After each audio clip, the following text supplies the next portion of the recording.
अस्सलाम वालेकुम my dear students, my name is Mohammad Adeel. आज मैं आपको पढ़ाने लगा हूँ क्लास 9 का math unit number 2, real and complex numbers. Unit की आउटलाइंस है। इस एक्सरसाइज में हमारे पास हम रियल नंबर्स के बारे में पढ़ेंगे। यूनिट नंबर 2 में हमारे पास टोटल 6 एक्सरसाइज हैं। तो सबसे पहले मैं आज आपको कराने लगा हूँ 2.1। 2.1 को सॉल्व करने से पहले हमारे पास बेसिक कंसेप्ट का क्लियर होना बहुत ज़रूरी है। तो आइए सबसे पहले हम बेसिक कंसेप्ट क्लियर करते हैं। Real number, we recall the following set before giving the concept of real numbers. Real numbers को कंसेप्ट क्लियर करने से पहले हमारा कुछ सेट्स को जान लेना बहुत ज़रूरी है। पहले नंबर पे है natural numbers. The numbers 1, 2, 3 which we use for counting certain objects are called natural numbers और positive integers। नेचुरल नंबर्स और पॉजिटिव इंटीजर्स दोनों का एक ही नाम है। जो सेट हमारे पास 1 से स्टार्ट होता है वो हमारे पास नेचुरल नंबर होता है। एक आसान अल्फाज में अगर मैं आप लोगों को समझाऊं तो नेचुरल नंबर्स ये होते हैं। नेचुरल नंबर्स को डिनोट किससे किया जाता है? This set of natural number is denoted by N. Natural number को डिनोट किया जाता है एन से, और उसकी एग्जांपल है हमारे पास N is equal to set 1, 2, 3 up to so on. Natural number की जो एग्जांपल है हमारे पास, नेचुरल नंबर हमेशा 1 से स्टार्ट होता है और ये अप टू सो ऑन चलता रहता है। नेक्स्ट हमारे पास है whole numbers. If we include zero in the set of natural number the resulting set is the set of whole numbers. अगर हम नेचुरल नंबर में जीरो ऐड कर दें तो वो हमारे पास होल नंबर्स कहलाता है। होल नंबर्स को हम डिनोट करते हैं W से, तो उसको इस तरह से लिखेंगे, the set of whole number is denoted by W।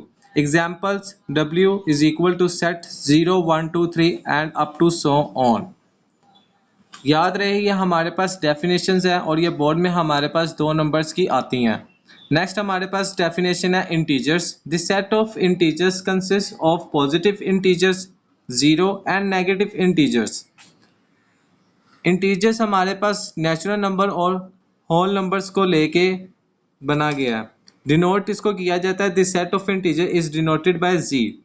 जैसा कि अभी हमने नेचुरल नंबर्स को देखा था कि नेचुरल नंबर्स को डिनोट किया जा रहा है एन से और होल नंबर्स को डिनोट किया जा रहा है डब्ल्यू से। इंटीजर्स को आई की जगह पे वो डिनोट कर रहा है जी से। तो जी से इसलिए डिनोट किया गया है, जिसने इसको इंट्रोड्यूस करवाया था उसका नाम जी से स्टार्ट होता था। एग्जाम्पल में हमारे पास है जी इज इक्वल टू -3, -2, 0, 0, 1, 2, 3। इस तरह हमारे पास ये जी का सेट लिखा जाता है। नेक्स्ट हमारे पास है set of real numbers. First we recall about the set of rational and irrational number. Real numbers के सेट्स के पढ़ने से पहले हमें जानना ज़रूरी है कि रैशनल नंबर और इरेशनल नंबर कौन से होते हैं। Rational numbers, all numbers of the form p by q where p, q are integers and q is not equal to 0 are called rational numbers।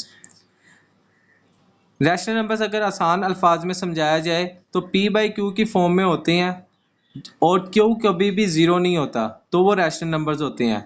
Denote इसको किस तरह किया जाता है? This set of rational number is denoted bye q, capital Q। Example हमारे पास है 2/3, 3/5, 5/12। ये p बाई क्यू की फॉर्म में है। मैथमेटिकली फॉर्म में हम कुछ इस तरह इसको लिखेंगे, q is equal to set p by q such that p q belong to z। z मतलब इंटीजर्स जो अभी हम पढ़कर आए हैं, and q is not equal to 0। ये जितने भी हमने साइन पढ़े हैं ये हमारे पास MCQs में भी एज आ वो पूछ सकता है। इस साइन को क्या बोलते हैं हम? Such that. इसको बोलते हैं बिलोंग्स टू। जी हमारे पास डिनोट किया जाता है इंटीजर्स को, and q is not equal to 0। यहाँ पे हमने रैशनल नंबर्स को क्लियर किया। आइए चले हम इरेशनल नंबर्स को पढ़ते हैं अब। नेक्स्ट हमारे पास है irrational number. The number which can not be express as quotient of integers are called irrational numbers. जैसा कि हमने रैशनल नंबर्स के बारे में पढ़ा था वो p बाई क्यू की फॉर्म में होते हैं। Irrational number p by Q की फॉर्म में नहीं होते हैं, तो उसको डिनोट हम इस तरह से करते हैं, this set of irrational number is denoted bye q prime. ये जो साइन है हमारे पास प्राइम के तौर पे हम इसको यूज़ करते हैं। एग्जाम्पल्स कुछ इस तरह से हमारे पास √2, √3, √5, पाई और e are all irrational numbers. याद रहे हमारे पास बोर्ड में MCQs भी वो कुछ इस तरह से पूछ सकता है कि पाई इज़ अ इरेशनल नंबर, तो उसका आंसर होगा यस। ट्रू और फॉल्स में आता है और वो कुछ इस तरह से MCQs बना सकता है आप लोगों के पास। नेक्स्ट हमारे पास है irrational number. The number which can not be express as quotient of integers are called irrational numbers. जैसा कि हमने रैशनल नंबर्स के बारे में पढ़ा था वो p बाई क्यू की फॉर्म में होते हैं। Irrational number p by Q की फॉर्म में नहीं होते हैं, तो उसको डिनोट हम इस तरह से करते हैं, this set of irrational number is denoted bye q prime. ये जो साइन है हमारे पास प्राइम के तौर पे हम इसको यूज़ करते हैं। एग्जाम्पल्स कुछ इस तरह से हमारे पास √2, √3, √5, पाई और e are all irrational numbers. Mathematically form में हम कुछ इरेशनल नंबर को इस तरह लिखते हैं q prime x such that x not equal to p by q and p q belong करता हो जी के and q is not equal to zero. तो इरेशनल नंबर का उम्मीद है मुझे आप लोगों को समझ आ गया होगा। नेक्स्ट हमारे पास है रियल नंबर्स। रियल नंबर्स हमारे पास होता है the union of the set of rational and irrational number is known as the set of real numbers. Real numbers हमारे पास यूनियन होता है रैशनल नंबर्स का और इरेशनल नंबर का। जब हमारे पास यूनियन में हम उसको लिख देंगे R is equal to Q union Q prime, तो वो हमारे पास रियल नंबर्स को डिनोट करेगा, जैसा कि आगे हम पढ़ते हैं। Denoted the real number is denoted by R is equal to Q union Q prime. जैसा कि अभी हमने डेफिनेशन में पढ़ा है, the union of the set of rational number and irrational number is called real numbers. Next हमारे पास है rational numbers. The decimal representation of rational number are of two types terminating and recurring, और recurring को हम बोल सकते हैं non terminating. Rational numbers की दो टाइप्स है हमारे पास, टर्मिनेटिंग और नॉन टर्मिनेटिंग। सबसे पहले हम टर्मिनेटिंग पढ़ते हैं, उसके बाद हम नॉन टर्मिनेटिंग पढ़ेंगे। Terminating decimal fraction the decimal fraction in which there are finite number of digit in its decimal part is called the terminating decimal fraction. तो मैं आपको उर्दू ज़ुबान में अगर समझाना चाहूँ तो टर्मिनेटिंग डेसिमल फ्रैक्शन वो फ्रैक्शंस होती हैं हमारे पास जब हम दो वैल्यूज़ को डिवाइड करते हैं तो हमारे पास डेसिमल के बाद वो रुक जाए, तो वो हमारे पास टर्मिनेटिंग डेसिमल फ्रैक्शन होता है। फॉर एग्जांपल 2/5 को जब मैं डिवाइड करता हूँ तो मेरे पास आंसर आता है 0.4। ये जब पॉइंट के बाद हमारी वैल्यूज रुक जाती है तो वो हमारे पास टर्मिनेटिंग डेसिमल फ्रैक्शन होता है। नेक्स्ट हमारे पास एग्जाम्पल है 3/8, उसका आंसर है हमारे पास 0.375। ज़रूरी नहीं है कि 0.4 तक ही आंसर आए या एक डिजिट के बाद ही हमारा आंसर रुक जाए। हमारा 3 से 4 या 5 तक भी आंसर आए तो वो हमारे पास टर्मिनेटिंग डेसिमल फ्रैक्शन होता है। नेक्स्ट हमारे पास है non terminating decimal fraction.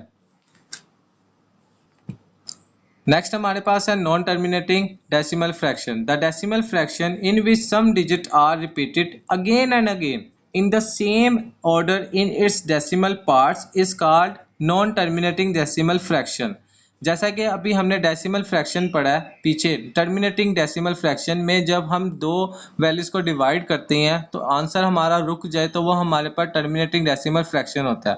Non terminating में सिंपल हमारे पास जब हम दो वैल्यूज को डिवाइड करते हैं और वो चलती जाए सेम ऑर्डर्स, यानी कि 0.2222, और ये हमारे पास नॉन टर्मिनेटिंग की एग्जाम्पल है। इसी तरह एक और एग्जाम्पल है हमारे पास 4/11, इसका ऑर्डर हमारे पास कुछ इस तरह से है 0.36 36 36। याद रहे इस तरह भी हो सकता है कि हम उसको लिख सकते हैं 0.2345 अप टू सोन, कुछ भी इस तरह की वैल्यूज आ जाए तो वो भी हमारे पास नॉन टर्मिनेटिंग होता है। ये ज़रूरी नहीं है कि वो सेम नंबर ही आए, ये ज़रूरी है कि हमारे पास वो चलता ही जाए। टर्मिनेटिंग में नॉन टर्मिनेटिंग में सिर्फ यही फ़र्क है, टर्मिनेटिंग रुक जाता है, नॉन टर्मिनेटिंग चलता रहता है। तो यहाँ पे हमारा बेसिक कंसेप्ट खत्म हुआ। नेक्स्ट हम 2.1 एक्सरसाइज सॉल्व करेंगे। एक्सरसाइज हमारे पास 2.1 question number 1, identify which of the following are rational and irrational numbers. तो क्वेश्चन को सॉल्व करने से पहले मैं दोबारा से आपको रिमाइंड करा दूं कि रैशनल नंबर्स हमारे पास क्या होते हैं और इरेशनल नंबर्स हमारे पास क्या होते हैं। रैशनल नंबर्स हमारे पास वो होते हैं जो p/q की फॉर्म में होते हैं, इरेशनल नंबर हमारे पास वो होते हैं जो p/q की फॉर्म में नहीं होते। जैसा कि हमने √2 √3 √5 पाई एंड ई की वैल्यूज़ के बारे में पढ़ा था कि ये हमारे पास सारे क्या हैं, इरेशनल नंबर। तो अब क्वेश्चन को हम सॉल्व करते हैं। सबसे पहले क्वेश्चन नंबर 1 है हमारे पास √3 जैसा कि हमने अभी पीछे पढ़ा कि √3 is a rational numbers. Next हमारे पास है 1/6 p/q की फॉर्म में आ गया। जैसे ही आपके पास p/q की फॉर्म में आएगा तो आप उसको लिख सकते हैं it's a rational numbers. Next हमारे पास पाई है, pi is a irrational number, जैसा कि मैंने डेफिनेशन में आपको क्लियर कर दिया था कि √पाई और ई ये हमारे पास सब के सब इरेशनल नंबर्स हैं। 15/2 ये हमारे पास रैशनल नंबर है बिकॉज ऑफ p/q की फॉर्म में है। नेक्स्ट हमारे पास 7.25, यहाँ पे आपका बेसिक कंसेप्ट क्लियर होता है। 7.25 हमारे पास दो वैल्यूज को डिवाइड करके आया है। जब हमारे पास दो वैल्यूज को डिवाइड करके आता है तो इसका मतलब होता है कि वो p बाई क्यू की फॉर्म में है। तो p बाई क्यू की फॉर्म में जो भी होते हैं वो हमारे पास क्या होते हैं, रैशनल नंबर। तो ये 7.25 is are rational numbers. Next हमारे पास है अंडर रूट 29। जैसा कि हमने पीछे पढ़ा भी था कि अंडर रूट की जितनी भी वैल्यूज होंगी वो हमारे पास इररेशनल नंबर हैं। तो under root 29 is a irrational numbers. Question number 3। Next हमारे पास क्वेश्चन नंबर 3 है। क्वेश्चन नंबर 2 वो एक अलग मेथड था। क्वेश्चन नंबर 3 और क्वेश्चन नंबर 1 सेम मेथड से होने हैं, इसलिए मैंने क्वेश्चन नंबर 3 को चूज किया कि सबसे पहले मैं आपको क्वेश्चन नंबर 3 करवाऊं। Which of the following statements are true and which are false. हमें सिर्फ ये बताना है कि जो नीचे दी गई स्टेटमेंट्स हैं वो ट्रू है या फॉल्स हैं। पार्ट नंबर 1 है हमारे पास 2/3 इज एन इररेशनल नंबर्स, जबकि हम पढ़ चुके हैं कि इररेशनल नंबर वो होते हैं जो p बाई क्यू की फॉर्म में नहीं होते हैं। ये p बाई क्यू की फॉर्म में है तो ये हमारे पास इररेशनल नंबर्स नहीं है, तो ये हमारे पास क्या होगा, false. Pi is an irrational number, yes of course, जैसा कि हम पढ़ चुके हैं कि पाई एक इररेशनल नंबर्स है, तो ट्रू। नेक्स्ट हमारे पास है 1/9 इज अ टर्मिनेटिंग फ्रैक्शन। तो जब हम 1/9 को डिवाइड करते हैं तो हमारे पास आंसर आता है 0.1111 अप टू सो ऑन। तो याद रहे हमने पढ़ा था, हमने सीखा था कि हमारे पास टर्मिनेटिंग फ्रैक्शन वो होती है जो पॉइंट के बाद रुक जाती है, ना कि जो चलती रहती है। तो इसलिए हमारे पास 1/9 is a terminating fraction is false. 3/4 is a terminating fraction. 3/4 को जब हम डिवाइड करते हैं तो हमारे पास आंसर आता है 0.75। तो टर्मिनेटिंग फ्रैक्शन हमारे पास वही होती है जो पॉइंट के बाद रुक जाती है, तो इट्स ट्रू। नेक्स्ट हमारे पास है 4/5 is a recurring fraction. Recurring का मतलब होता है हमारे पास नॉन टर्मिनेटिंग फ्रैक्शन। तो 4/5 को जब हम डिवाइड करते हैं तो हमारे पास आंसर आता है 0.8। तो 0.8 हमारे पास एग्जाम्पल है टर्मिनेटिंग की, जबकि यहाँ पे है रिक्योरिंग। तो रिक्योरिंग होता है नॉन टर्मिनेटिंग। नॉन टर्मिनेटिंग हमारे पास होता है पॉइंट के बाद जो वैल्यूज चलती रहती हैं, ये पॉइंट के बाद रुक गई है तो इसलिए ये हमारे पास फॉल्स है। नेक्स्ट हमारे पास है question number 2। Convert the following fraction into decimal fraction. ये जो हमारे पास फ्रैक्शंस है हमने इसको डेसिमल में कन्वर्ट करना है।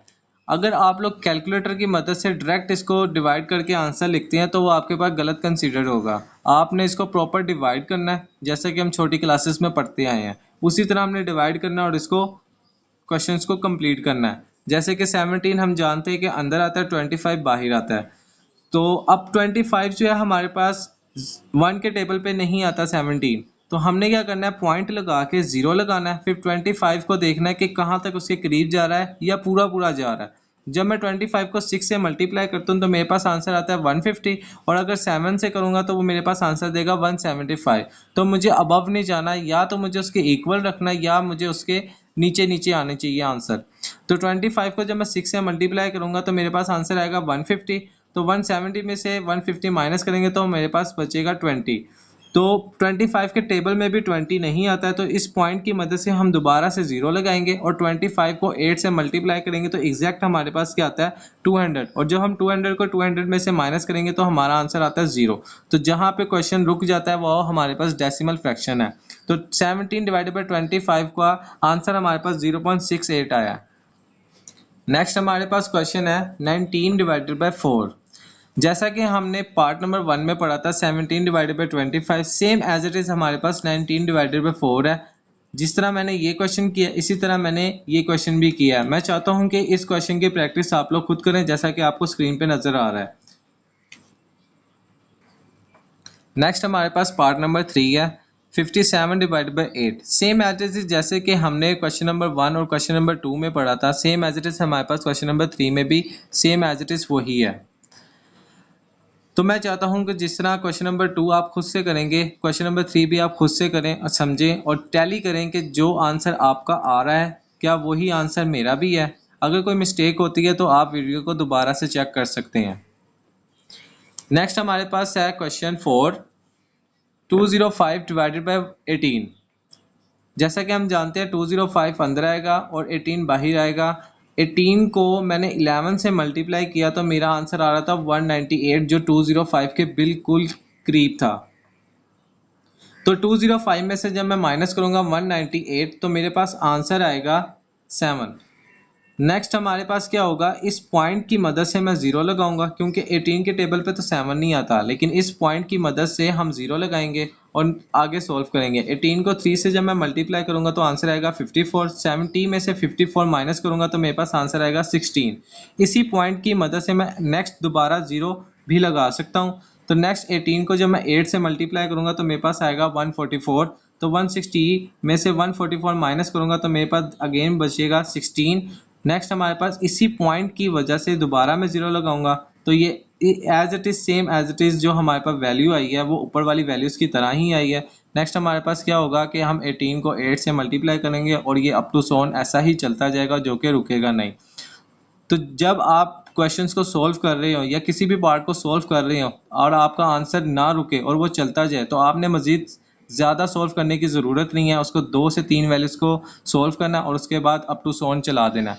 नेक्स्ट हमने क्या करना है, 205 डिवाइडेड बाई 18 लिख के जो हमारा आंसर इधर है वही हमने यहाँ लिखना है और इस तरह हमारा क्वेश्चन सॉल्व हो जाएगा। इसी तरह क्वेश्चन नंबर इसका 5 भी है और इसी तरह इसका क्वेश्चन नंबर 6 भी है। जो क्वेश्चन नंबर हमारे पास 5 है वो 1 2 3 की तरह है और जो हमारे पास क्वेश्चन नंबर 6 है वो 4 की तरह ही है, वो भी हमारे पास नॉन टर्मिनेटिंग है। ये हमारे पास क्वेश्चन नंबर 1 2 3 एंड 5 टर्मिनेटिंग है। क्वेश्चन नंबर 4 और क्वेश्चन नंबर 6 हमारे पास नॉन टर्मिनेटिंग है। याद रहे, मैं दोबारा से बता रहा हूँ आप लोगों को कि आपने ज़्यादा से ज़्यादा 2 से 3 वैल्यूज निकालनी है। जैसे ही आपको पता चल जाएगा कि ये चलती जा रही है तो वहीं पे स्टॉप कर देना और उसका आंसर लिख देना। नेक्स्ट हमारे पास है क्वेश्चन नंबर 5/8। जैसा कि मैंने आपको बताया कि क्वेश्चन नंबर 1 2 3 एंड 5 हमारे पास क्या है, टर्मिनेटिंग है, जो कि रुक जाते हैं, वो क्वेश्चन इजीली सॉल्व हो जाएंगे। जो क्वेश्चन नंबर 4 और क्वेश्चन नंबर 6 है वो हमारे पास नॉन टर्मिनेटिंग फ्रैक्शंस में है, जो कि चलते रहते हैं। आइए हम सबसे पहले क्वेश्चन नंबर 6 को सॉल्व करते हैं। 25 डिवाइडेड बाई 38, 25 अंदर और 38 बाहर। जैसा कि हम जानते हैं 38 के टेबल में 25 तो आता नहीं है, 25 से अबव होना चाहिए। तो पॉइंट लगा के हम ज़ीरो लगाएंगे। 38 को 6 से मल्टीप्लाई किया तो हमारे पास आंसर आता है 228, जो कि 250 के करीब है। अगर मैं 7 करूंगा तो 250 से अबव हो जाएगा, जो कि मुझे नहीं चाहिए।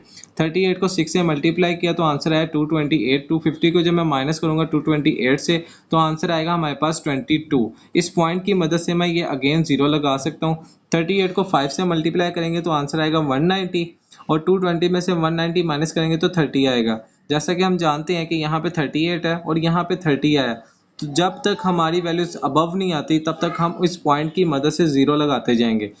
इस पॉइंट की वजह से हमने ज़ीरो लगाया तो 38 को 7 से मल्टीप्लाई करेंगे तो हमारा आंसर आएगा 266। इसी तरह अप टू सोन ये वैल्यूज़ चलती जाएंगी, जो कि रुकेगी नहीं। तो मैंने ज़्यादा से ज़्यादा जो वैल्यूज़ मैं सोल्व कर सकता था इस पेज पे मैंने किया 0.65789 तक। जो हमने क्वेश्चन नंबर 4 सॉल्व किया था ना, उसमें एक नंबर जो था वो हमारे पास बार बार रिपीट हो गया था। अब ज़रूरी नहीं है कि हमारे पास वही पॉइंट बार बार रिपीट हो जाए, कि जैसे कि 8 आया था अगेन 8 आया तो आगे भी 8 आएगा तो उसको राउंड ऑफ करके हम 9 कर लेंगे। तो ऐसा नहीं है। अगर हमारे पास नंबर्स डिफरेंट भी आ रहे हैं तो इसका मतलब है वो क्वेश्चन चलता जा रहा है, वो रुक नहीं रहा। तो यहाँ पे हमारा जो आंसर आएगा वो आएगा 25/38 का 0.65789। यहाँ तक कि मैंने इसको रोक दिया, तो यहाँ तक ठीक है।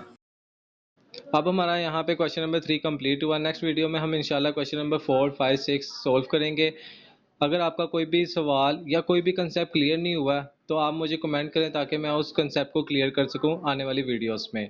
हमारे चैनल को लाइक सब्सक्राइब और बेल आइकन को ज़रूर ऑन करें और बेल आइकन को ऑल पे प्रेस करें ताकि आने वाली हर वीडियो आप तक टाइम से पहुंच सके।